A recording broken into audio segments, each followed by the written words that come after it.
Astrology है, ज्योतिष एक डिवाइन नॉलेज है, दैवी विद्या है। अभी तिथियों के बारे में डिस्कशन चल रहा है। पिछले लेक्चर में हमने आपको बताया कि एक चंद्र मास में 2 पक्ष होते हैं, शुक्ल पक्ष, कृष्ण पक्ष, और टोटल 30 तिथियां होती हैं। और इसके अलावा आपको बताया था कि ये वृद्धि तिथि क्या है, क्षय तिथि क्या है, और तिथि की गणना कैसे करते हैं, कैसे कैलकुलेट करते हैं, किस फार्मूले से अगर आपको तिथि निकालनी है। क्लियर? तो इसके बारे में बताया था। आज जो टॉपिक है इसमें 4 टॉपिक्स हैं। एक तो तिथियों की कक्षाएं, यानी टोटल जो तिथियां हैं शुक्ल पक्ष की और कृष्ण पक्ष की मिला के इनको ग्रुप्स में अरेंज किया गया है, राइट। उनकी कक्षाएं बनाई गई हैं, उसके बारे में बताएंगे। इसके अलावा चंद्रमा की कला क्या होता है। चंद्रमा की टोटल 16 कलाएँ होती हैं, तो इनके बारे में डिटेल आपको बताया जाएगा।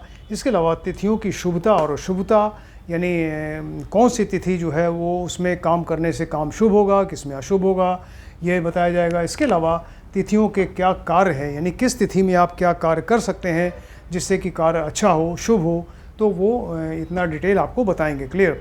तो पहले शुरू करते हैं कि ये तिथियों की कक्षाओं के बारे में। तो इसके पहले आपको बताया कि एक चंद्रमास है, उसमें 2 पक्ष होते हैं, शुक्ल पक्ष, कृष्ण पक्ष, और इसकी टोटल 30 तिथियाँ हैं। क्लियर? तो चाहे शुक्ल पक्ष हो चाहे कृष्ण पक्ष हो, चाहे शुक्ल हो चाहे कृष्ण पक्ष हो, दोनों की तिथियों को इन ग्रुप्स में अरेंज किया गया है, राइट। वो ग्रुप्स एक ही है या कक्षा एक ही है। ये इस तरह की 5 कक्षाएं, 5 ग्रुप्स बनाए गए हैं। उसमें नंदा, भद्रा, जया, रिक्ता और पूर्णा, ये 5 तरह के ग्रुप्स या कक्षाएं बनाई गई हैं, जिसमें कि सारी तिथियां जो है सब अरेंज की गई हैं। क्लियर?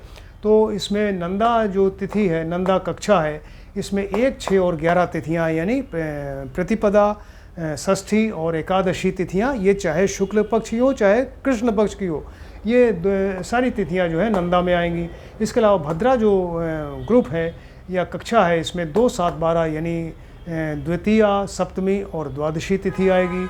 जया जो ग्रुप है, जया नाम से, इसमें तृतीया, अष्टमी और त्रयोदशी।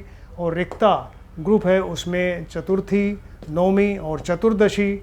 और पूर्णा जो ग्रुप है, इसमें पंचमी, दशमी, पूर्णिमा और अमावस्या। इस तरह से ये अरेंज किया गया है 5 ग्रुप्स में। क्लियर? 5 ग्रुप्स या 5 कक्षाओं में ये सारी जितनी तिथियां हैं इनको अरेंज किया गया है। अब तिथियों की शुभता अशुभता जो है उनकी कलाओं पर निर्भर करती है, यानी जो कौन सी तिथि शुभ है या किस तिथि में काम करने से शुभ होगा, किस में अशुभ होगा, ये चीज़ें जो है वो उसकी कलाओं पे डिपेंड करता है। अब कला क्या चीज़ है, कला के बारे में बताते हैं। तो कला जो है ये ज्योतिष और हिंदू धर्म जो है, हिंदी यानी इंडियन एस्ट्रोलॉजी है, और इसके अलावा जो हिंदू धर्म है उसमें चंद्रमा की कलाओं के बारे में बताया गया है।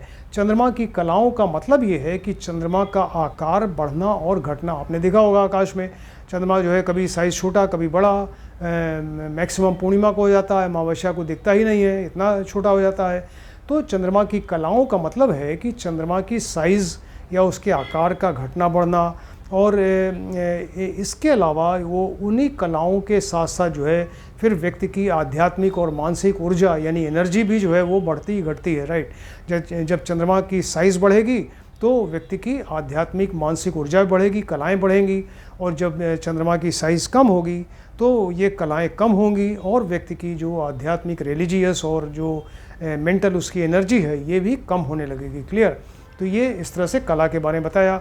अब चंद्रमा जो है वो आपको बताया था कि चंद्रमा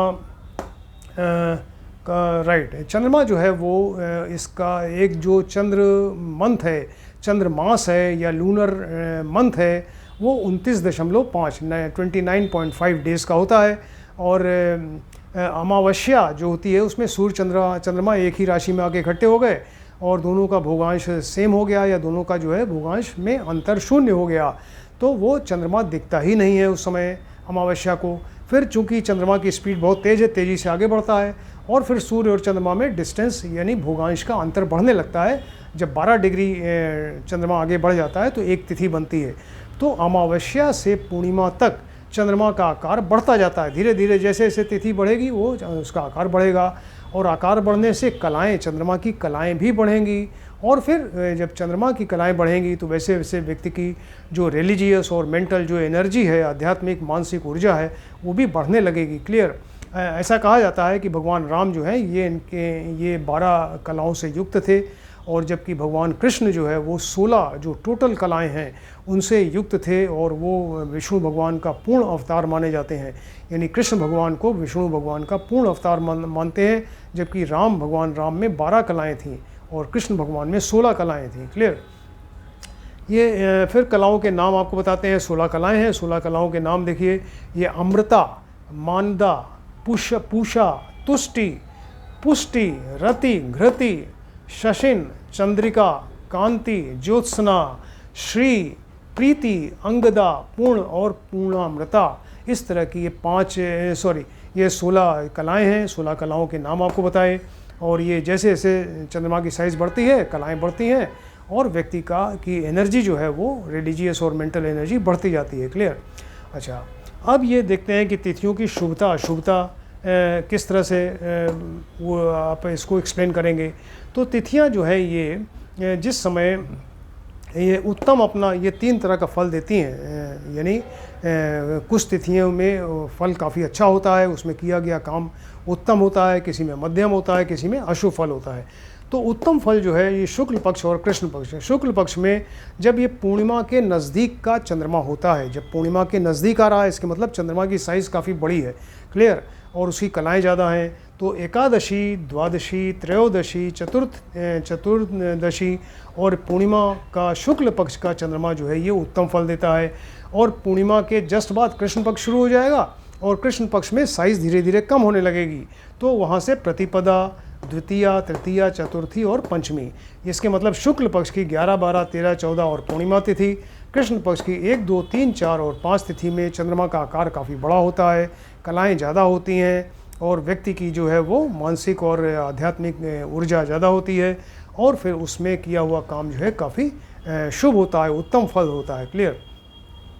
इसके बाद फिर मध्यम फल आता है। मध्यम फल में क्या होगा कि ये जो एकादशी से शुरू हुआ था तो उसके बाद साइज़ अब धीरे धीरे और कम हो रहा है, मतलब मध्यम साइज़ का चंद्रमा आ गया। यानी षष्ठी, सप्तमी, अष्टमी, नवमी, दशमी, राइट।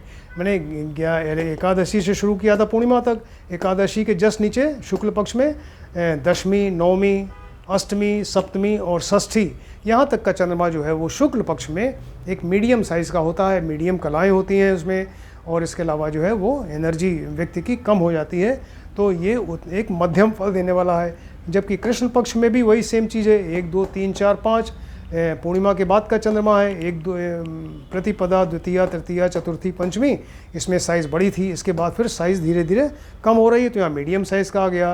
यानी षष्ठी, सप्तमी, अष्टमी, नवमी, दशमी, यानी शुक्ल पक्ष और कृष्ण पक्ष दोनों में ये षष्ठी, सप्तमी, अष्टमी, नवमी और दशमी का जो चंद्रमा होता है ये साइज़ इसकी मीडियम साइज़ की होती है, कलाएँ मीडियम होती हैं और इसके अलावा जो व्यक्ति की एनर्जी जो है वो मीडियम की रहती है, इसलिए मध्यम फल देने वाला है। फिर अशुभ फल जो है तब होता है जबकि अमावस्या के आसपास का चंद्रमा होता है।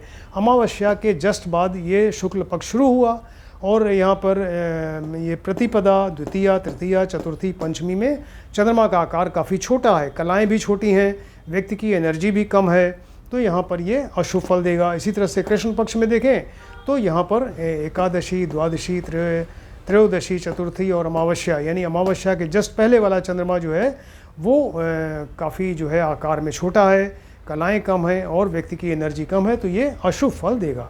इस तरह से आपको एक्सप्लेन किया कि ये 3 तरह के जो फल मिलते हैं, उत्तम फल, मध्यम फल और इसके अलावा अशुभ फल। क्लियर। अब किस तिथि में हम क्या कार्य कर सकते हैं, किस तिथि में क्या कार्य करें कि शुभ होगा, तो उसको भी बताया गया है। ये 5 ग्रुप्स जो है नंदा, भद्रा, जया, रिक्ता, पूर्णिमा, इसके हिसाब से ये कार्य बताए गए हैं। नंदा तिथियाँ जो है ये 1, 6 और 11 हैं। इसमें ग्रह से, घर से रिलेटेड काम करना शुभ होता है। यानी कोई गृह निर्माण आप कर रहे हो या गृह प्रवेश कर रहे हो या कोई नया व्यापार शुरू कर रहे हो, तब ये ऐसा काम जो है नंदा तिथियों में शुभ माना जाता है। क्लियर।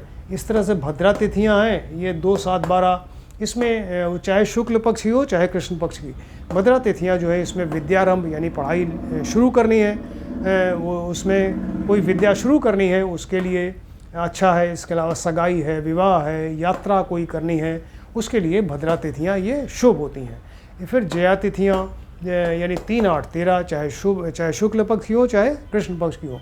तो जया तिथियां में सेना पुलिस का काम यानी आर्मी है, पुलिस से रिलेटेड कोई काम करना है आपको, या म्यूज़िक संगीत से रिलेटेड कोई काम है या मुकदमेबाजी कोर्ट केसेस वाला काम है, तो ये जया तिथियाँ उसके लिए इन कामों के लिए शुभ होती हैं।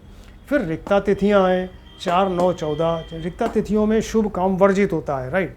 शुभ काम इसमें नहीं किया जाता। इसमें तंत्र मंत्र है या शत्रु का नाश है, ऐसे कार्य आप कर सकते हैं। पूर्णा तिथियाँ जो हैं ये मतलब पूर्णिमा के नज़दीक की तिथियाँ हैं। ये 5, 9, 10, 15 और 30 वाला इसमें अमावस्या काउंट नहीं करते। 5, 10, 15 यानी पंचमी, दशमी और पूर्णिमा। तो इसमें ये इन तिथियों में, पूर्णा तिथियों में विवाह है, सगाई है, विवाह है, यात्रा है, राज्याभिषेक है या कोई भी किसी तरह का मांगलिक कार्य करना शुभ होता है, उससे फल अच्छा मिलता है। क्लियर? तो इतना डिटेल आपको बताया इन तिथियों के बारे में। आप इसको ध्यान से देखें, स्टडी करिए। किसी ने अगर हमारा चैनल सब्सक्राइब नहीं किया है, काइंडली सब्सक्राइब करें। सब्सक्राइब करने से आपको जो आने वाले और तमाम वीडियोज़ हैं, सब इंपॉर्टेंट वीडियो हैं, आपको एक के बाद एक दिखते जाएंगे और आप भी आसानी से ज्योतिष सीख सकते हैं। Thank you.